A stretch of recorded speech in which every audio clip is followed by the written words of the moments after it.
This is why you need to appreciate your AC. Imagine surviving Indian summers without it. Let's take a quick trip through time. Long before electricity, Indians relied on the humble hand fan, or pankha, crafted from palm leaves.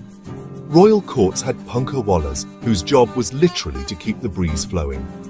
Fast forward to the 1900s, and ceiling fans whirred into homes, making cool comfort more accessible. The game changer? Air coolers. These water-powered boxes brought relief to millions, especially in dry regions.